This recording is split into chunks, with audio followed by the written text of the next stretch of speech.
Tacitus today, your pushback channel. Thank you for joining this audio live stream. Please listen to this presentation as you would a radio broadcast. In this essay, I'd like to talk about something I was quite shocked to see. I thought it was a troll at first. This is Elon Musk claiming that the only way that America can have enough programmers and coders and bright people, highly qualified, skilled tech people, is to import them from some third world shithole basket case country. Wow, Elon, whoa. Let's just have a look at this. The rationale is that by 2040, America is going to need more than 1 million skilled engineers. And panic. It's like in 2040, all the ice caps will have melted. Everyone will be underwater. Panic. Well, wait, stop. Everyone, just calm down. This skilled shortages thing is an absolute, total, grotesque lie. There is not even the tiniest grain of truth in it. So why someone like Elon Musk would be falling for this is beyond my comprehension. And then he wants to put an Indian nationalist. Wait for this. He wants to put an Indian nationalist in charge of bringing out Indians, and nationalist in charge of bringing out Indians in mass numbers from India to America. Could anything be more fucking insane? Seriously. Now, let's sort of look at this in a number of ways. Firstly, let's suppose there is this shortage, in 15 years' time, and the shortages that Elon Musk is claiming are going to exist are to some extent limited now, but in the next 5 to 20 years, he claims, which is crystal ball gazing, he claims that there's going to be a shortage of hundreds of thousands of engineers. Some numbers I've seen, not Musk this one, but some numbers I've seen around, it's going to be well over 1 million engineers needed in the next 15 years. But apparently there will never be another engineer coming out of America. It just won't happen. Zero, no engineers at all. I mean, holy crap. So the world's most advanced industrial technological superpower, with something like 20% of the total world's economy, is incapable of producing skilled engineers. What fucking idiot would even think that, let alone say it?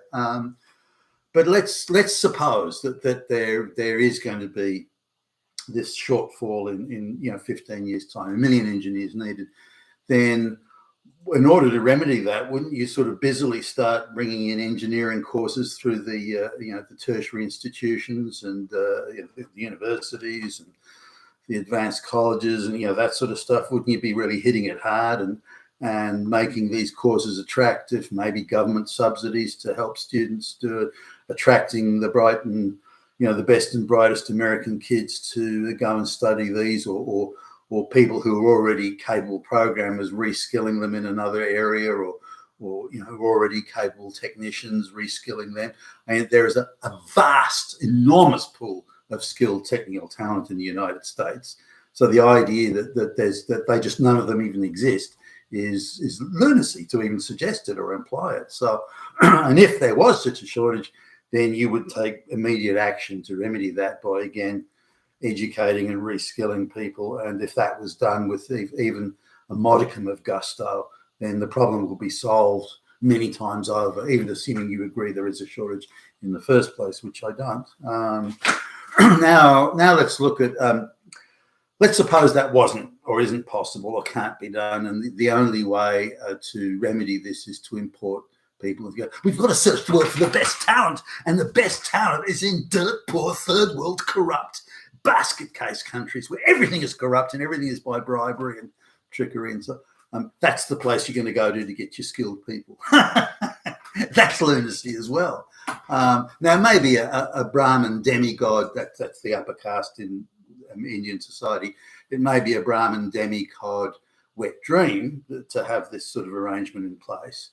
Where the demigods, will go, but there's nothing in reality to do that. Now, I've got a lot of experience at this. When Indians first started jumping on this mass migration bandwagon and coming to Australia and the West generally, and I met them in the United States and so on, and they were already in the United States, even in the the mid 1980s. The Indians were already setting up labour hire firms in the United States. We'll supply you with a shitload of cheap labour. So I've come at it from a number of. Firstly, I've hired supposed Indian. This is in computer programming and coding. I've hired supposed Indian experts, and I don't think a single one of them actually had the qualifications that they claimed to have. They'd acquired everything by corruption and bribery, and none of them had the skills they claimed to have. Their resumes weren't just, a little bit fanciful, a little bit creative, or something like that. That they were pure fiction. So, but they didn't see it that way, and I'll come back to that in a minute. But so the supposed skills, these skilled Indians that supposedly exist, don't actually exist. Now, sure, I mean, it's a nation of 1.47 billion people or something, so 1.5 billion. So are there going to be some skilled people amongst that number? Of course there will be. Will there be very many? Well, no. Will there be hardly any? That's probably a better assessment of it. Because if you're in the upper caste of Indian society, or the two top castes, you acquire everything you want by everything is prestige and perception rather than any reality. You don't have to bust your ass and do the hard work in order to succeed in going to the best universities in India, or supposedly the best, or getting prestigious degrees and PhDs. You bribe someone to get it. Some of these people might actually have been capable of getting it if they applied themselves to work, but they don't have to. Now, the same thing is in Australia today. Indians don't have to meet the same criteria. They've got a much lower bar they need to meet for getting jobs and so on. In fact, they're being aggressively gifted jobs by the Australian governments at all levels, and quangos and all sorts of monopolies and oligopolies. They aggressively go out and employ Indians. And if you look at some of the countries that 25 years ago had only white people, today you're lucky to find any white people employed there. But coming back to this issue of skill shortage, this is a lie that's been used in the Western world for 25 years, in Australia too for that time. A supposedly conservative government said, well, the economy can't grow because we've got such a shortage of skills. Suddenly, just overnight, there was a shortage of skills. Well, whoa, what are these skills? Now, if you actually drill down, and they'd say hospitality, there's shortage of skills in hospitality. Now, those skills can be acquired pretty quickly, but what sort of skills are you talking about? Are you talking about people to design the latest labour-saving machine that cooks fries or burgers? What are you talking? Are you talking about dishwashers or people to sweep the floor or mop the floor in the restaurant? What exactly is a skill shortage? And when you drill down into what these skill shortages were, it wasn't skills in any meaningful sense of the word. It was cheap. Well, not A and B. It was cheap labour. That's what it was. Cafes and restaurants and this sort of thing couldn't exist unless they had access to cheap labour, where the industrial, the workers' awards and the standards regarding overtime or rostered hours or insurance, all sorts of things they couldn't. All sorts of things like restaurants and various businesses saying, well, we can't survive unless we've got this really cheap labour that we can screw and so on. So how do we get this cheap labour? Well, you can't live. The wages they want to pay you simply can't live for that. You've either got to be living with your parents, or you've got to be living, 15 people to a one-bedroom apartment or something like that. So this was what it was. It was the importation of cheap labour. So you drill down into where the skill shortages were, and it was cheap labour. That's all it was. And the Indian scam, corrupt labour hire firms, Chinese too, filled this void by supplying cleaners and dishwashers and burger flippers and courier delivery people, that sort of stuff on piss poor wages and conditions. So there was an explosion of that. So this wasn't skills. It never was. Now, the other claim of skill shortages is where, a one-horse town out in the middle of the sticks, out in the middle of nowhere, they haven't got a resident electrician because there just simply isn't the population to generate enough business for an electrician to be able to make a living there. So, but they will get some third world guy to come in and with his family, and they'll get jobs as clean as this. So again, it'll be 20 people to the 2-bedroom house. They'll live there, and they can survive those sort of economic circumstances. But that's not a skill shortage. It's a pay and conditions anomaly with the economy. It's artificially trying to impose low wage jobs onto an economy that where people can't exist in that sort of economy under those circumstances on those wages. So it creates artificiality. It doesn't solve any problem of skills or services. Quite the opposite, in my view. Now, coming back to this thing of hiring supposedly skilled Indians. Now, remember, this was the first earlier tranche when I first encountered it, and there were various, the business press was the business media was behind this. This was kind of really the very, very, very early days of the internet, as in the sort of internet news cycle we see today on the internet. So this was still mainly print media at this point. And there were articles abound saying the Indians are so clever, they're brilliant. So suddenly, and I sort of first off, well, hold on a minute, I've travelled to India, and if there are brilliant people there, then how come I've never met them? And if they are so brilliant, why is India such a basket case? This doesn't gel. But anyway, the Indians started arriving in Australia to fill this supposed skills shortage. So the board of directors, I was a VP at the time, the board of directors was leaning on me to say, look, we can get this top drawer talent, and it's all a delusion, by the way, it doesn't exist. We can get this top drawer talent for half of what you'd pay a local guy, a local programmer, and so on. So, okay, all right. And they kept on pestering me about it. So I thought, well, to shut them up, I've got to hire a few of these guys. So I did. And so I'm just thinking of one of the early ones. And I should add that not one of these guys had legitimate qualification. Every one of them had acquired their degree and their PhD and their masters. They'd acquired it through bribery or simply the prestige of the family. All these Brahmin families, they all have monopoly businesses in regions and districts and places in India. They're all self-employed. It's actually quite a come down for them to work for somebody, to be employed by somebody. They will accept this disgrace, humiliation by working for a white company, because then they can go back to their buddies in India and say, look, I'm look at all the money I'm screwing out of these white boys. And they do very much look at it that way. They're just coming for the money, not to be part of the society, far from it. So this Indian guy, I'm again thinking, this is representative of all the Indians, by the way, that certainly I hired or were hired and I had to deal with.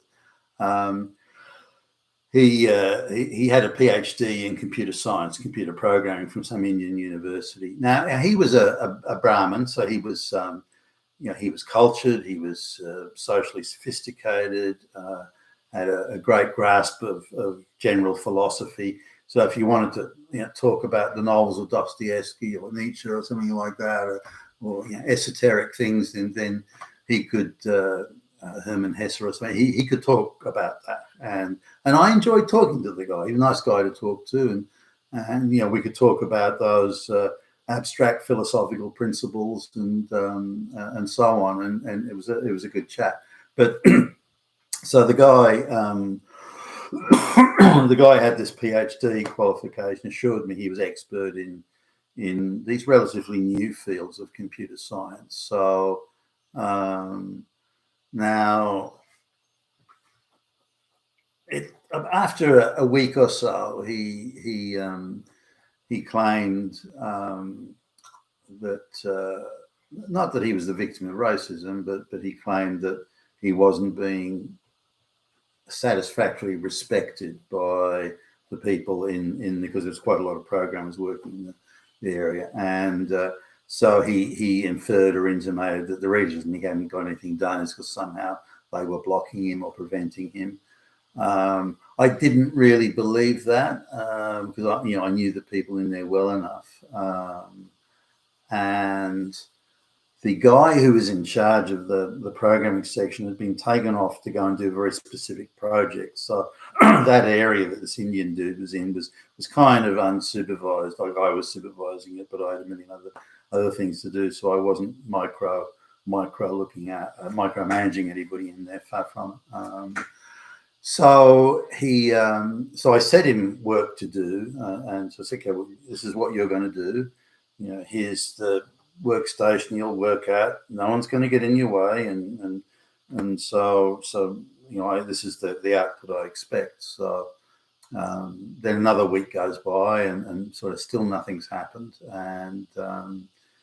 and he was pretty good. He piled up lots of bits of paper on his desk, and moved the paper around on the desk. So he was skilled at subterfuge and deception. So when I'd come in, how's it going? And he would gesticulate to the pile of paper on his desk and say, "Well, look how much work I've got. Look at all this work." And well, what work's that? Oh, it's just and he'd sort of bluster and so on. So okay, all right then. Well, no, and I just assumed his goodwill, and I assumed he was being extended trust, which he could lose, but he had that trust as he walked in the door, that he was going to commit himself to doing the job, and he said he would. Now, Indians see things differently. They don't see things that way. If you trust them straight up, then they view that they've successfully deceived you. So this shows that they actually have the power in the relationship. They are in control because they have the power to deceive you, and you're too gullible and stupid to know it.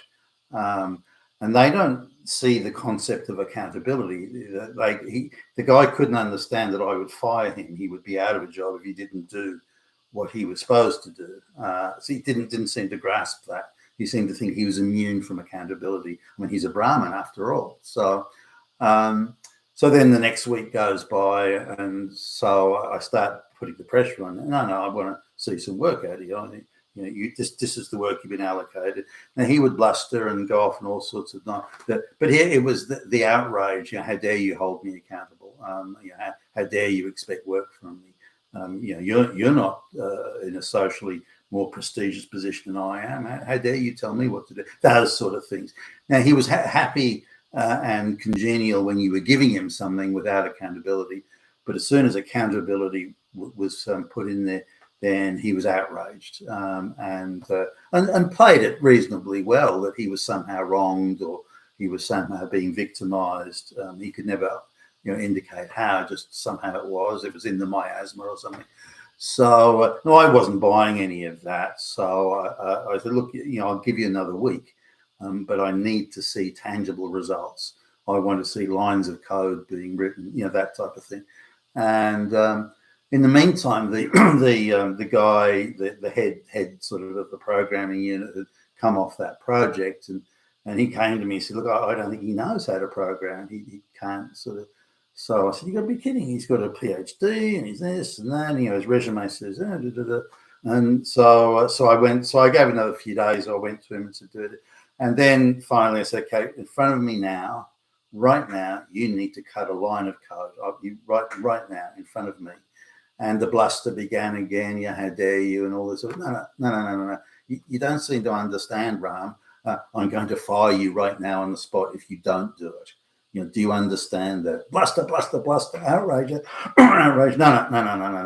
That's not going to work. Right now, a line of code in front of me. The guy couldn't do it. Then finally, when he realized the jig's up, he fesses and says, oh, well, look, I'm a Brahmin. I've got a socially prestigious place in society. The mere fact I agree to work for you here means I bring my prestige, to this organization. Look, why? What are you expecting me to do work for? I'm not here to work. I'm not here to be accountable, and I'm not here to, be told what to do. I'm here just to lend my mere presence brings the light of the prestige that kind of just by hiring them, and that pretty much summed up all of those Indians that were hired. Certainly, I've hired or had to deal with. Now, on top of that, there's the double dealing and the treachery and the trickery and the so on. And they all seem to have a fallback position that's prepared, again, one based on deceit. So I came away thinking it wasn't worth hiring them. Now, for the few that did get hired that I didn't hire them, they were hired and I had to work with them. The quality of the work was generally very poor. So the money that was being saved and this is whether they were Indian programmers hired in Australia or Indian programmers in India, where they'd outsource a project will be outsourced to them. I found it just wasn't worth it. The amount of remedial work that needed to be done was by white programmers in Australia. The amount of remedial work needed to be done by the time you added all the costs up and the time wasted and the toing and froing. They're also very good at misunderstanding and misinterpreting something. I thought you meant this, and so they go off it. And that was really just again another trick. So now, if you look at the sort of scams the Indians are involved in, visa scams, work visa scams, every scam imaginable. And if you look at the people who are being caught and tried for it through the courts, it's nearly all some Chinese, but it's nearly all Indians.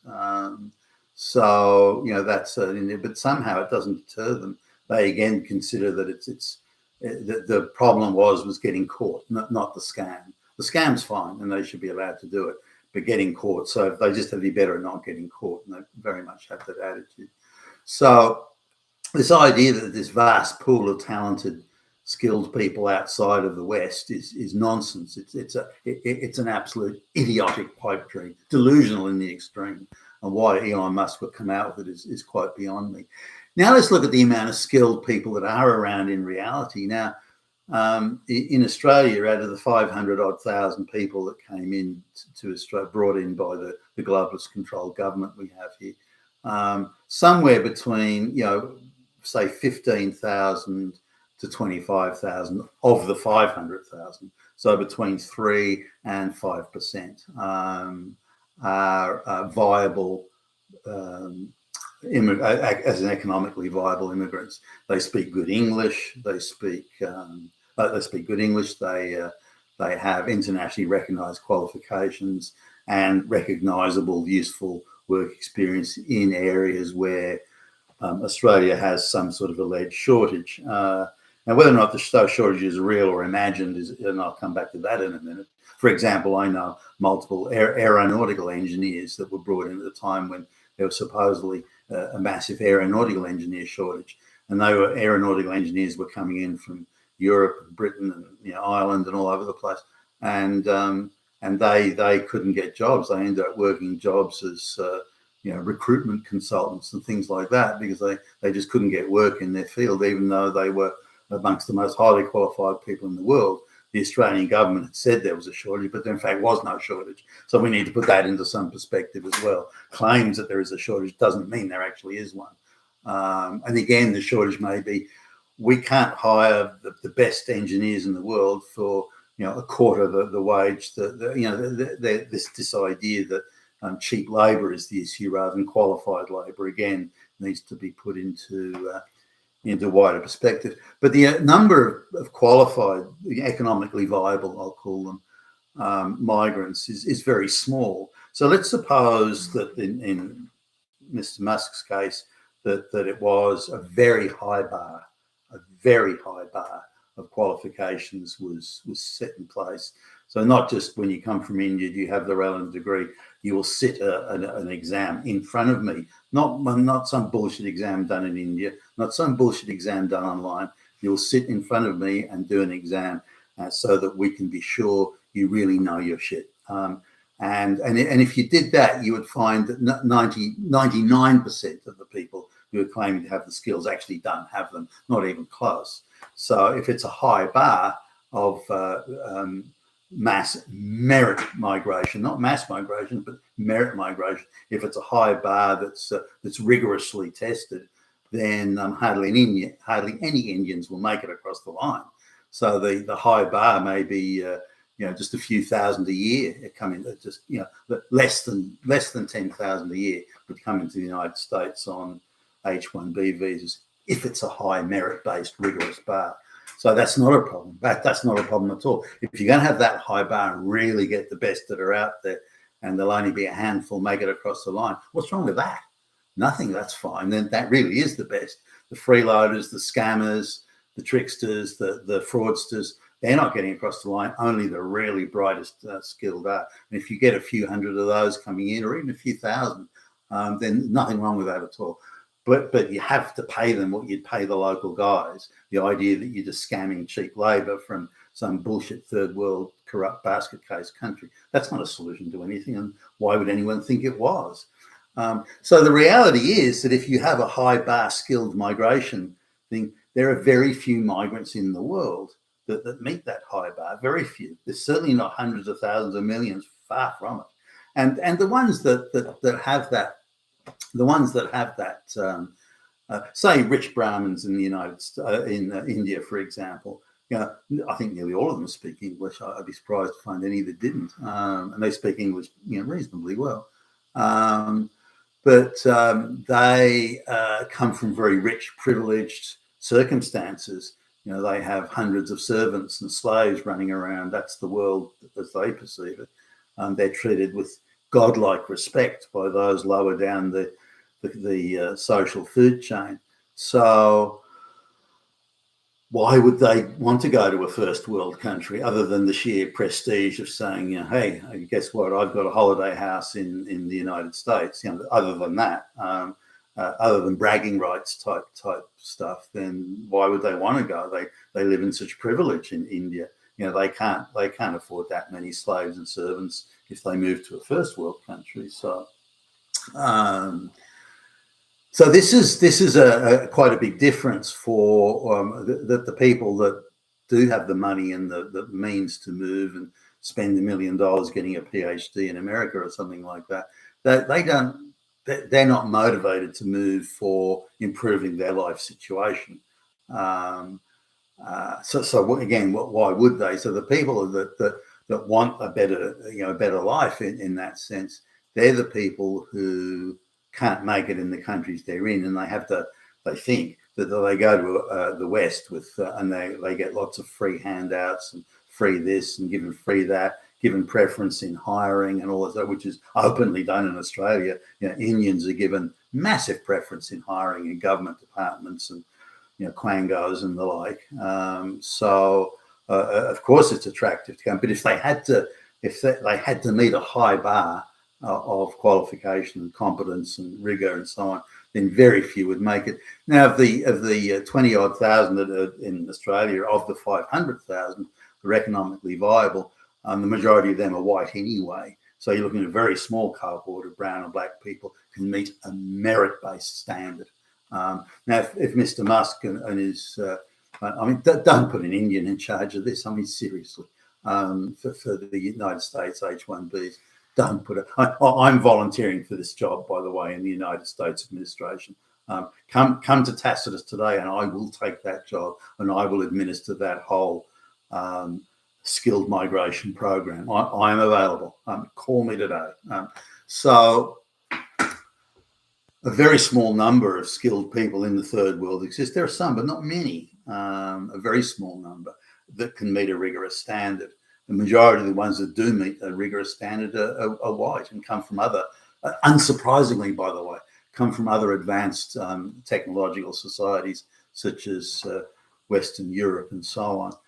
And if they want to move to the United States, well, fine. But there needs to be a rigorous training and education program, if indeed there is a shortfall in skilled talent. I don't believe there is. There needs to be a rigorous education and training program, and then go to the other advanced white countries, technological countries, and then find the technical expertise there, because that's where it's likely to be found. The last place you're going to find it is in some third world fucking basket case.